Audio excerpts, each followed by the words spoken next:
That should not have happened, but we did not succeed. प्रभु आ रहे हैं, ये प्रभु अपने भव्य मंदिर में विराजमान हो रहे हैं। हम अपने बच्चों को सिखा कर जाएंगे दुनिया से। हमारी मस्जिद जो 550 साल से वहां पर थी, जहां पर हमने हय्या अल सलाह और हय्या अल फलाह की सदाएं दी, तुमने मस्जिद को शहीद किया।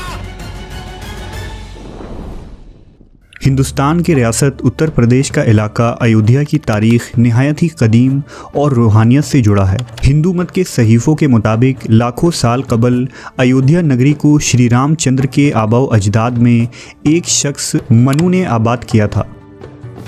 इस नगरी को अयोध्या इसलिए नाम दिया गया क्योंकि अयुद्ध यानी वो जगह जहाँ कभी जंग ना हो और सिर्फ अमन हो। हिंदू मत के मुताबिक इब्तदा में यहाँ सूर्यवंशी राजाओं का राज था। इसी शहर में श्री रामचंद्र की पैदाइश हुई और उन्होंने अपनी ज़िंदगी का एक बड़ा हिस्सा गुजारा, जिन्हें हिंदू विष्णु का अवतार करार देते हैं।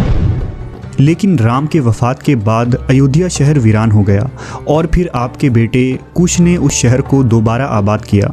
लेकिन फिर महाभारत की जंग की वजह से ये शहर दोबारा उजड़ा और फिर यहाँ सूर्यवंशी राजाओं के 44 पीढ़ियों ने एक लंबे अरसे तक राज किया।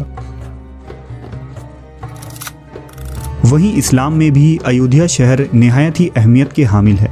बाज़ मुस्लिम सूफिया और मौरख़ीन का मानना है कि अयोध्या शहर में ही हज़रत आदम अलैहिस्सलाम के बेटे शीस अलैहिस्सलाम की कब्र है और इसी शहर में नूह अलैहिस्सलाम के पोते हिंद और अय्यूब अलैहिस्सलाम की कब्र भी मौजूद है। ये शहर बुद्ध मत का भी बड़ा मरकज़ रहा है। तारीख़ के मुताबिक गौतम बुद्ध ने यहाँ 19 बरस गुजारे और एक ज़माने में यहाँ बुद्ध मत के 20 मंदिर मौजूद थे, जिसे महाराजा अशोक के ज़माने में तामीर करवाया गया था। जब 6ठी सदी ईस्वी में अरब में इस्लाम का ज़हूर हुआ तो मुस्लिम फातिहीन और लश्करियों ने ज़मीन और समुंदर के रास्ते हिंदुस्तान पर हमला आवर हुए। उसी ज़माने में ताबेईन, तबा ताबेईन और मुस्लिम सूफिया शुमाली हिंद में आना शुरू हुए और इस्लाम की इशाअत की। लिहाजा 11वीं सदी और 12वीं सदी के अवाइल में अयोध्या में भी इस्लाम ने जन्म लिया और यहाँ के लोग भी इस्लाम से मुतासिर होकर दीन हक़ को कबूल करने लगे। अयोध्या की तारीख़ में अहम तरीन दिन तब आता है जब साल 1526 ईस्वी में बादशाह बाबर हिंदुस्तान पर हमला आवर हुए और यहाँ अजीम मुग़लिया सल्तनत की बुनियाद रखी। दरअसल जब तुर्क मुसलमान पूरी दुनिया पर हर तरफ अपने झंडे गाड़ रहे थे और इस्लाम का परचम बुलंद कर रहे थे, तो उसी दौरान फ़रगाना का एक तैमूरी तुर्क शहज़ादा ज़हीरुद्दीन मोहम्मद बाबर हिंद की सरजमीन की तरफ आता है और अपने मुख्तसर से लश्कर और जवामर्दी के साथ शुमाली हिंद को कर लेता है। बाबर न सिर्फ एक दूर अंदेश और अजीम बादशाह था, बल्कि इस्लाम की इशाअत और हिंदुस्तान में मुसलमानों के फलने फूलने की फ़िक्र भी उसे दिन रात लगी रहती थी। लिहाजा बाबर ने मुख्तसर से अरसे में शुमाली हिंद में जामे मस्जिद, पानीपत मस्जिद, काबुली बाग मस्जिद, मुग़ल बाग, बेशुमार मदरसे, मकबरे और सहन खाने तामीर करवाए थे। उन्हीं तामीरात में एक मशहूर तामीर बाबरी मस्जिद है। कहा जाता है कि ज़हीरुद्दीन मोहम्मद बाबर लोदी हुक्मरानों के ख़िलाफ़ बंगाल और अवध की अपनी मुहिम के दौरान इस सरज़मीन से गुज़रा था, जिसे अयोध्या कहा जाता है। गालिबन बाबर ने वहाँ कुछ दिन आराम किया और कुछ सूफिया कराम से भी मुलाकात की थी और फिर बाबर ने अपने एक कमांडर मीर बाकी को हुक्म दिया कि यहाँ एक अजीम मस्जिद की तामीर करवाई जाए। लिहाजा साल 1528 ईस्वी में बाबरी मस्जिद की तामीर करवाई गई। ये मस्जिद शहर के वस्त में मिट्टी के एक ऊंचे टीले पर तामीर की गई थी। ये मस्जिद मुग़ल फ़न तामीर के एतबार से एक शाहकार था। बाबरी मस्जिद के ऊपर 3 गुंबद तामीर किए गए थे, जिनमें दरमियानी गुंबद बड़ा और उसके साथ 2 छोटे छोटे गुंबद थे। गुंबद के अलावा मस्जिद को पत्थरों से तामीर किया गया था, जिसमें सहन भी शामिल था। सहन में एक कुआं भी मौजूद था। मस्जिद को ठंडा रखने के गर्ज से उसके छत को बुलंद बनाया गया था। रोशनी और हवा के लिए जालीदार खिड़कियां नस्ब की गई थी।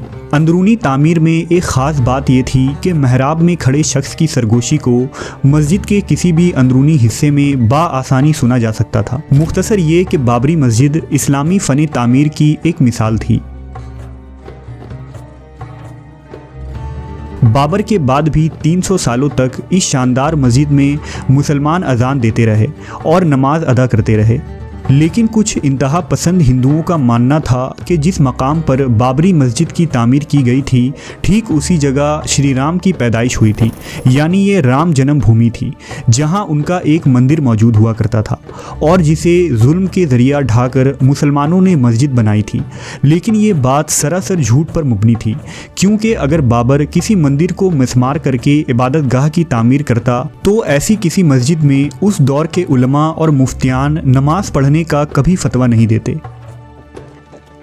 इस्लामी तारीख में ऐसी मिसालें मौजूद हैं जब किसी इबादत गाह को तोड़कर ज़बरदस्ती अगर मस्जिद की तामीर हुई है तो बाद में उस मस्जिद को भी तोड़ दिया गया। मसलन वलीद बिन अब्दुल मलक के दौर में दमिश्क की मस्जिद जिसे एक गिरजे को तोड़कर बनाया गया था, लेकिन जब खलीफा को उसकी खबर हुई तो उसने मस्जिद को मिसमार कर दिया था। इसी तरह हज़रत उमर बिन अब्दुल अजीज़ के दौर खिलाफत में भी एक मस्जिद को तोड़ा गया था, क्योंकि वो मस्जिद किसी गिरजे की ज़मीन पर तामीर हुई थी। तारीख गवाह है कि मोहम्मद बिन कासिम से लेकर बहादुर शाह जफ़र तक अगर मुस्लिम बादशाह मंदिर तोड़कर मस्जिद बनाना शुरू कर देते तो आज हिंदुस्तान में लाखों मंदिरें मौजूद नहीं होती।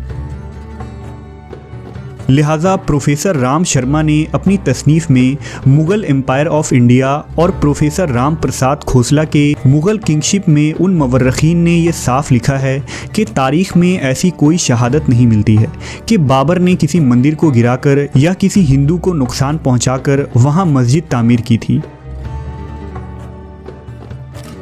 1707 ईस्वी में आखिरी ताकतवर मुग़ल बादशाह औरंगज़ेब आलमगीर की वफ़ात के बाद जल्द ही मुग़लिया सल्तनत का ज़वाल हो गया। अवध और शुमाली हिंदुस्तान के नवाब भी कमज़ोर पड़ने लगे, जिस पर अब बरतानिया यानी अंग्रेज़ी हुकूमत का कब्ज़ा हो चुका था। 1857 के गदर के बाद बाबरी मस्जिद के सहन में कब्ज़ा करके चंद हिंदू पंडितों ने अंग्रेज़ों की मदद से एक चबूतरा बनाया और दावा किया कि यहाँ श्री रामचंद्र का जन्म हुआ था।